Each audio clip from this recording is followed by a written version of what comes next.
Let us start. And we should, I should share the screen. And so today we are going to speak about, continue speaking about medical jobs. So this is Unit 2 of the course book, Working in General Practice. And we start with the analysis of the home assignments. The task was to complete the sentences. It was the grammar task. And you should write the verbs in one of the tenses, the present perfect tense or the past simple tense. Here are some screenshots from the students' papers. With some common mistakes. And if we look at sentence 3, the student writes, I studied German at school, but I have forgot most of it now. And the student is right about the use of the present perfect tense. So it means that the result of his studies is that he doesn't remember anything now. So if we are interested in the result, we use the present perfect tense. But here the student doesn't remember the form of the present perfect tense. It has two parts. The first part is have or has, and the second part is the third form of the main verb. Here there is the verb to forget. It has three forms: forget, forgot, forgotten. So the third form is forgotten. So, but I have forgotten most of it now. As for the next sentence, number 6, so it says, are you ready to go? Did you finish your coffee? The student uses the past simple tense. It's possible if you know the time, if the time is defined. For example, in such situation as, did you finish your coffee half an hour ago? Or did you finish your coffee 5 minutes ago? Yes, we can use the past simple tense.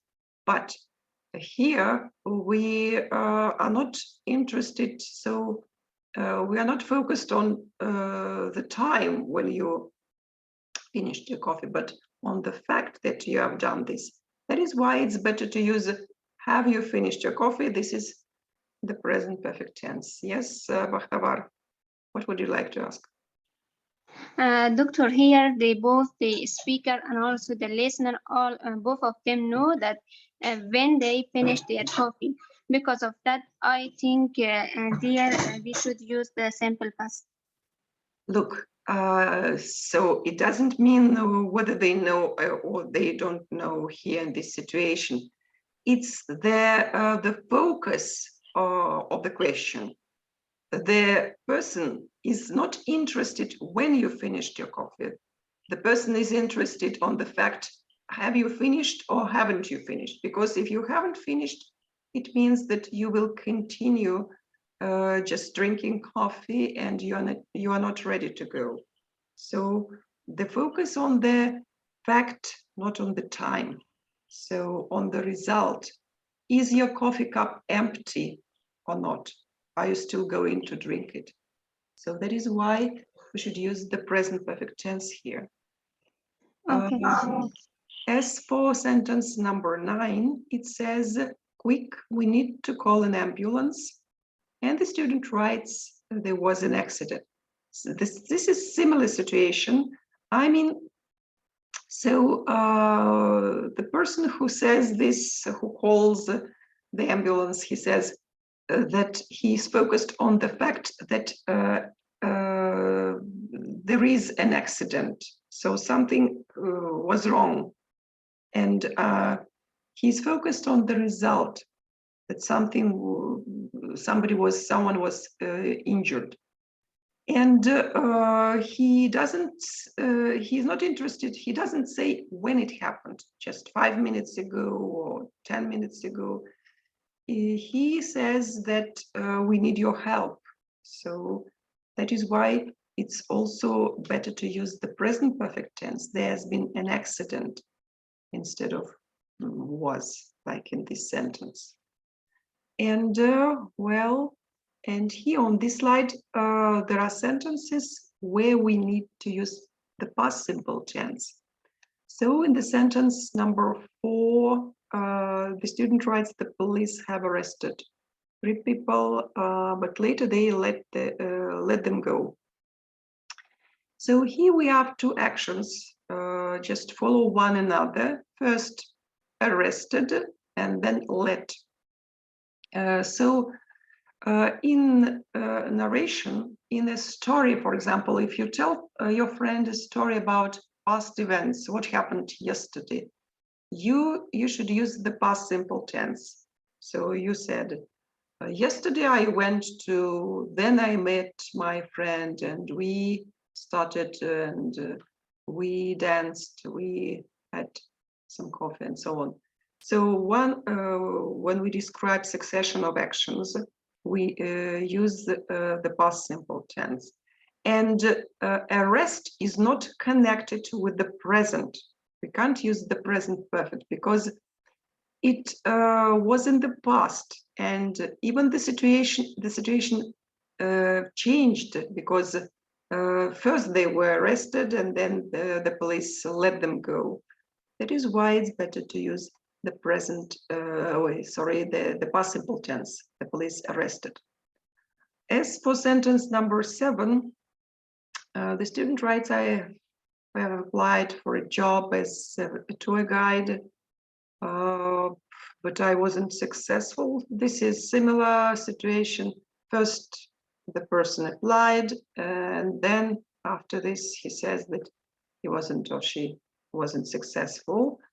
Well, also the succession of actions, and applied is not connected to the present because he applied and wasn't successful. It means that his application was deleted. So we should use the past simple tense. As for sentence 11, it says how that happened. The student writes, this is there is a question mark at the end of the sentence. This is the question, and maybe the student just doesn't remember how the questions are formed in this tense, in the past simple tense. The tense is all right here. To make up a question, we need an auxiliary verb did. How did that happen? So these are the most common mistakes that I've seen, I saw in your papers when I was checking them. Do you have any questions about the home assignment? No questions. I see. Yes, Doctor, there is some chart that shows the usage of the simple past and with past perfect, because I couldn't find it in the books, and it is very difficult to us to recognize which of them is in use, for which we use past and for which of them we use past perfect. Which sentence do you mean? Doctor, I mean there is some note or some chart that shows us in which sentence we use past perfect and which sentence we use the simple past. We were speaking about this, about the rules of the use of these tenses, about the difference in the meaning of these tenses. So when you said that everything was clear, if you have any problems with understanding, yes, sometimes it's not so obvious which tense to use, but in these very sentences, which were given as a home assignment, everything is very clear. There's no doubt which tense to use. But doctor, in the question number 7, in a lot of the example like this, they use the past perfect with simple past, not two simple past in one sentence. Okay. Because of that, yes, I'm confused. I agree that past simple, past perfect is also possible here, but the task was to use the present perfect for past simple. The instructions to the exercise say that you should use one of these two tenses. So, and this is not the sentence that I've invented myself. It was made up by a native speaker. And this is just one of the common tasks, for example, in any kind of examination where your knowledge of grammar is tested. So that is why we are discussing this. Okay, now let us move to the next slide. So we continue speaking about working in general practice. And so we'll start with the listening task. I would like you to have just a look at the picture that represent the people who we are going to listen to. And so actually they are, well, Dr. Dixon and his patient, Mr. Bloomfield. Doctor, Yes. Yara is having some connection problem. Who? Yara Baidat.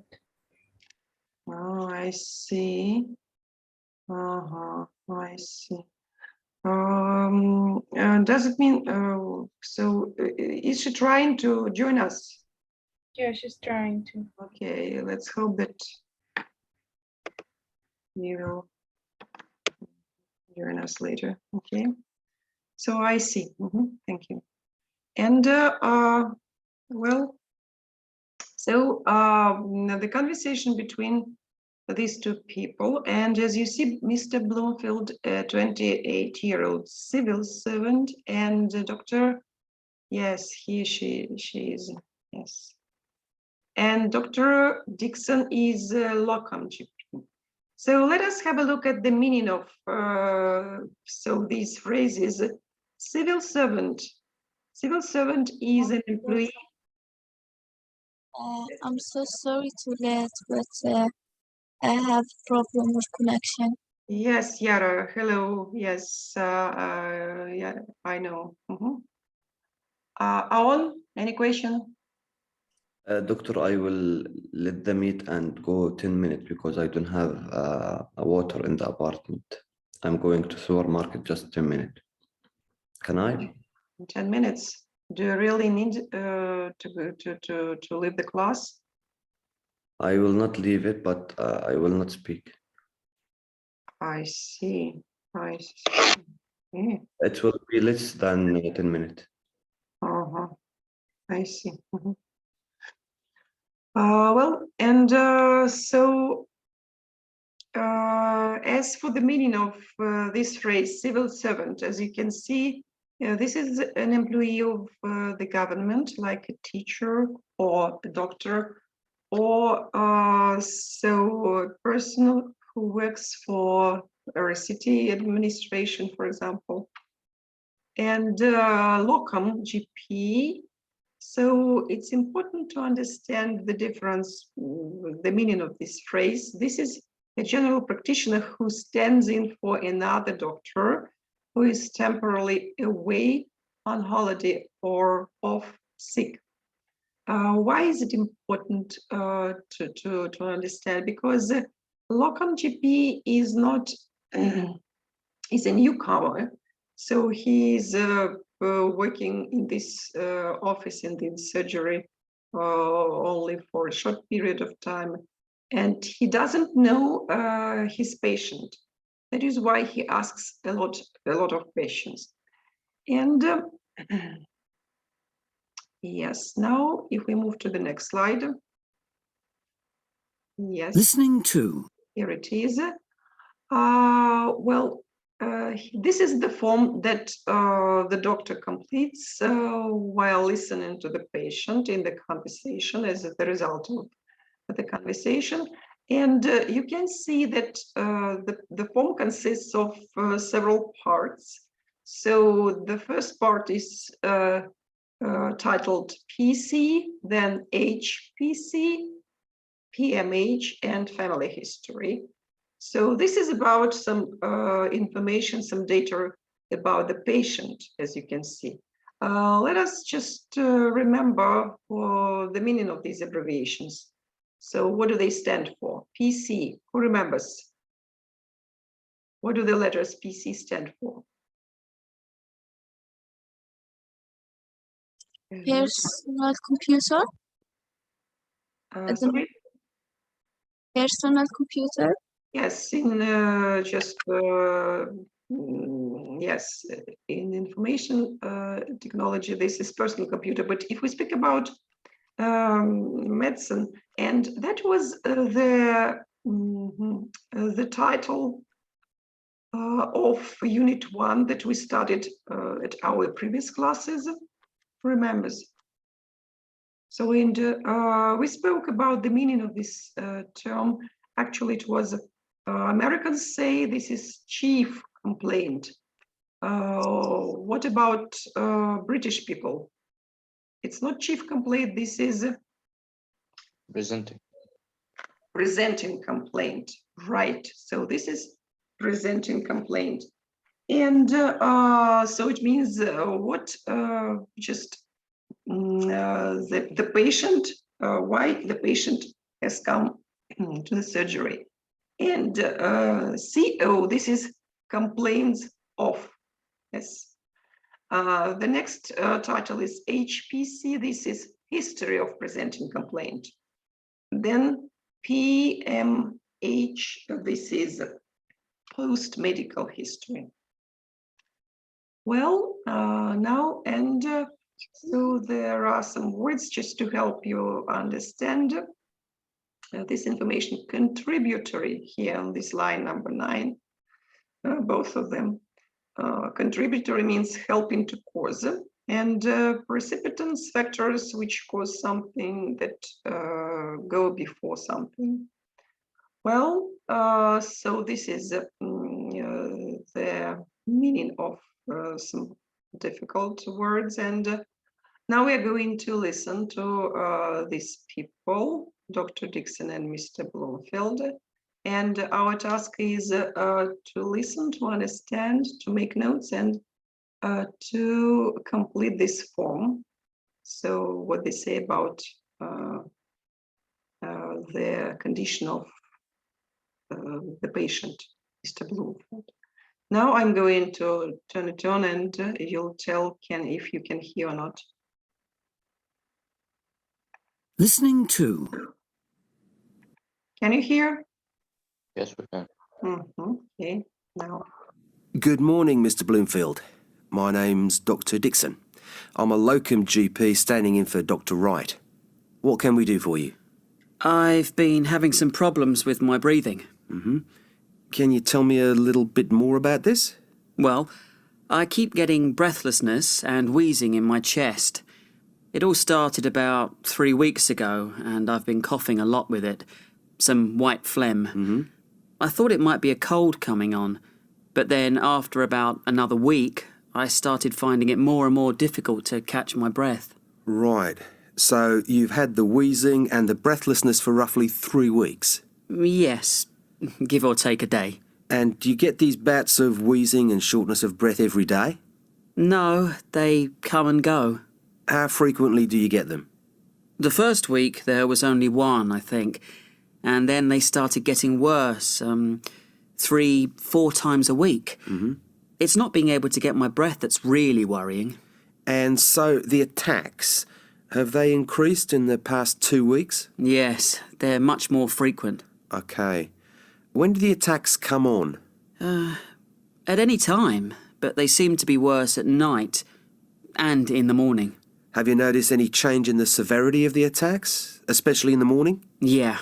Do they wake you up at night? About 3 times a week. I see. You been off work at all? No, but I nearly didn't go in yesterday. Was that the worst so far? Yeah. And have you had anything else with it? I've felt a bit tight across the chest. Any pain with it? No, just tightness. Are you aware of anything that triggers the attacks? Like what? Dust, feathers, new carpets, No, I can't really say I am. Okay. Have you had any infections recently, like flu or sore throat or chest infection? No, not for a long time, except this. And what about medications? Are you taking anything? No, No aspirin? no, Are you doing any exercise? Jogging, for instance? no. What about pets? Do you have pets at home? No, but my neighbours have a cat, but I don't see it that much. Everything okay at home? Yeah, things are fine. And what about work? I see you're a civil servant. Any stress or problems at work or anything like that? Work's been getting me down recently. In what way? Well, there's been a lot of changes going on recently, and I suppose I'm a bit anxious, what with the mortgage and that. And this has been getting to you? Yes, more and more. I see. And does the wheezing, etc., continue over the weekends? No. When I come to think about it, it doesn't. Okay. Some general questions. Have you ever had anything like this before? No, never. Do you have other illnesses? High blood pressure, diabetes, or heart problems? No, nothing like that. This is the first time I've been ill in my life. Has anyone in your family had anything similar? No, not as far as I know. What about eczema? Anyone in your family with that? Both my sister and my mother have it. Well, so did you get the information? Have you completed the form? Yes. Okay. Actually, so there were some other facts, a lot of facts that they were discussing. And before we start checking, I would like Listening to look at this slide and just focus on the things that Mr. Bloomfield says about discussed with the doctor here about things that trigger the attacks, about infections, medications, physical activity, pets, problems at work, and mortgage. Well, and so that is why we are going to listen for the second time, and now just trying to find the answers to these questions. So, and maybe we will also need to, yes, to understand, maybe we'll miss some information now. Let's listen for the second time anyways, okay? Listening to. Good morning, Mr. Bloomfield. My name's Dr. Dixon. I'm a locum GP standing in for Dr. Wright. What can we do for you? I've been having some problems with my breathing. Can you tell me a little bit more about this? Well, I keep getting breathlessness and wheezing in my chest.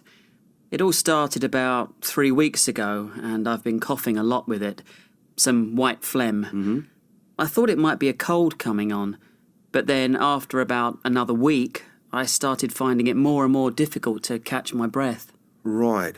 So you've had the wheezing and the breathlessness for roughly 3 weeks. Yes, give or take a day. And do you get these bouts of wheezing and shortness of breath every day?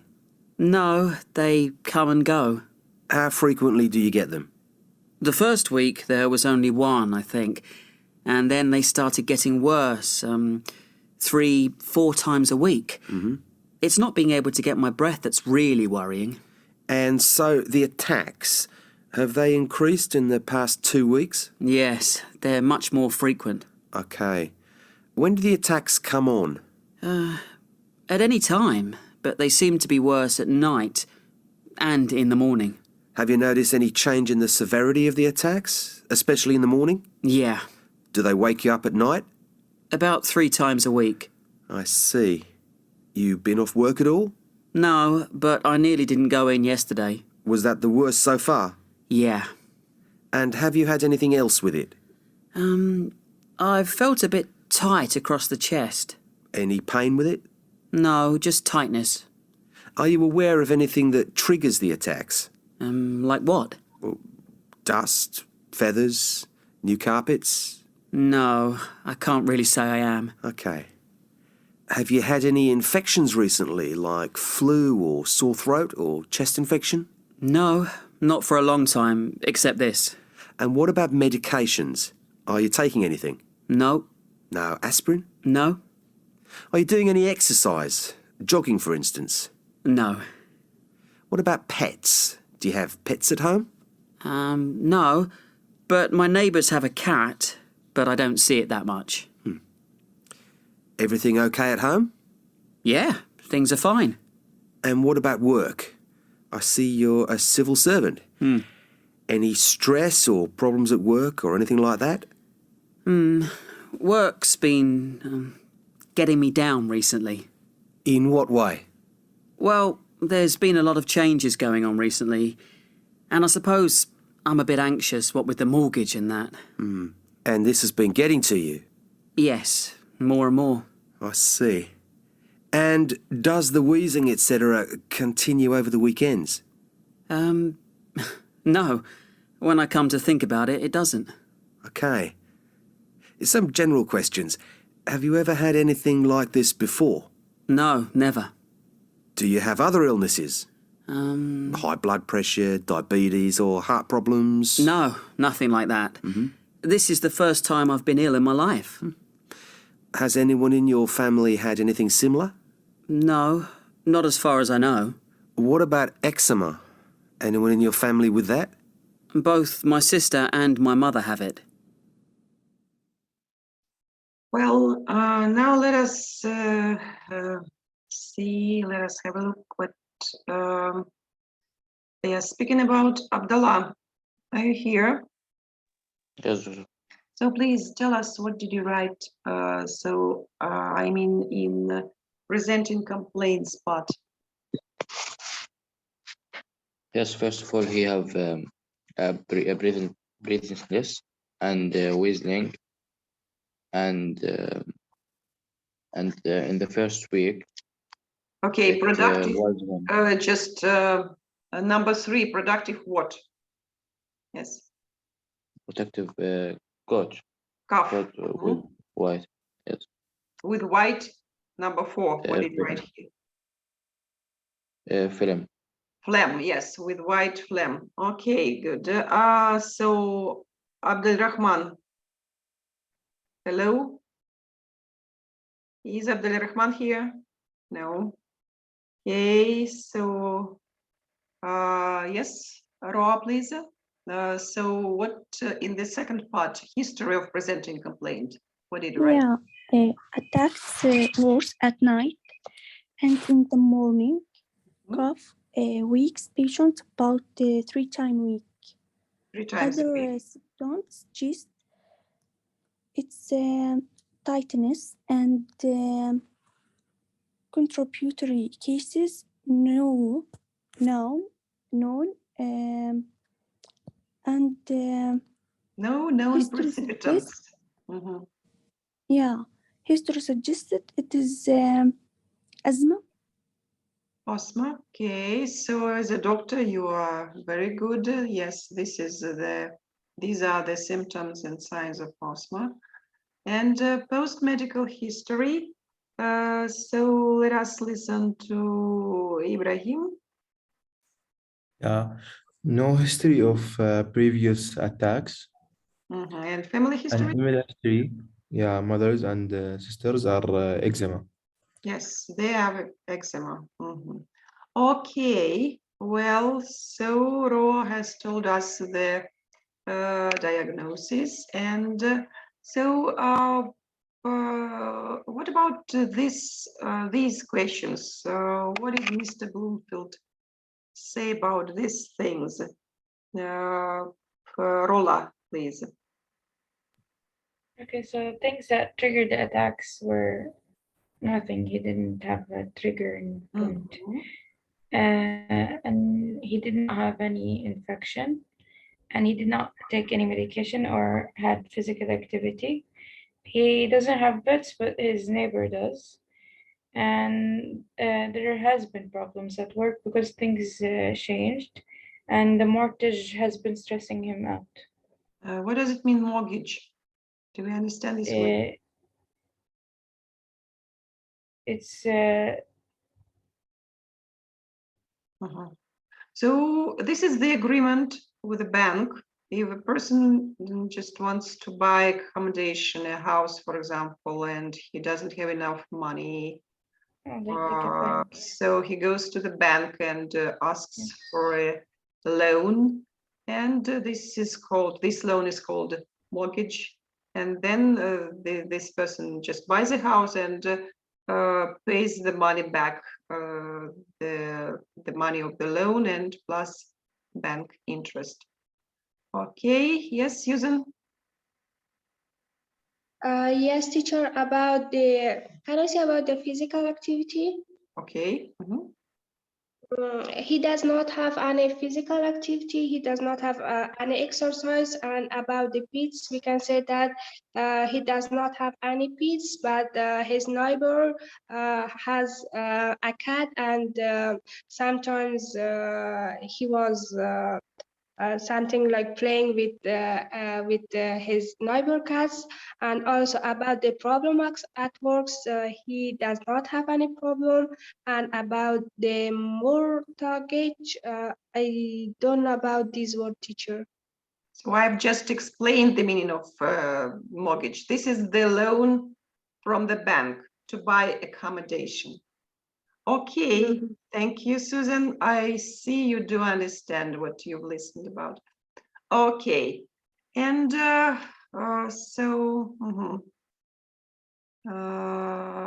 yes, so I think we can stop now because we have only 1 minute left, and we will pause for 10 minutes. See you after the break.